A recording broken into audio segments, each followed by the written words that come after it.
A trade confrontation is heating up between Beijing and Washington.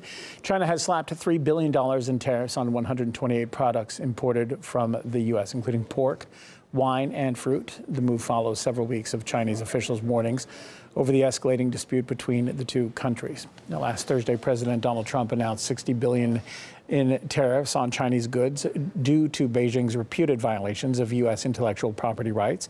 And at the beginning of March, the U.S. imposed new tariffs on aluminum and steel as well, which also hit Chinese imports. But while Trump has clashed with China on trade, he has also called it a friend in dealing with North Korea.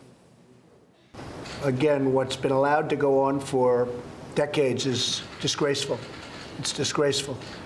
And when it comes to a time when our country can't make aluminum and steel, and somebody said it before, and I will tell you, you almost don't have much of a country. I view them as a friend. I have tremendous respect for President Xi. We have a great relationship. They're helping us a lot in North Korea, and that's China. Earlier, we heard from Jeffrey Albert Tucker, editorial director of the American Institute for Economic Research, and Dr. Rasmus, professor of political economy at St. Mary's College. They think a trade war won't bring anything good for either country. But Trump said he wanted a trade war. I mean, he tweeted that he wanted a trade war, which is something that no economist in the world wants to hear. And now he's getting it. Nobody wins a trade war. Everybody loses. China loses. American consumers are going to pay the price. American business is going to pay the price. This is a bad deal all around.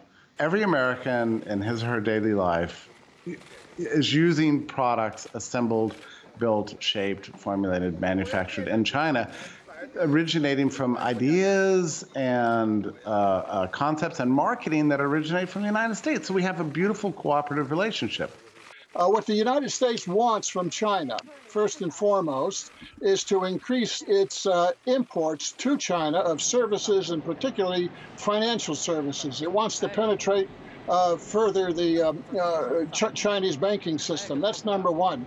Number two has to do with what's called intellectual property, but part of that is really next generation technology software. I don't see a trade war coming out of this. A lot of it has to do with domestic U.S. politics. You know, it's this nationalist appeal before the November elections.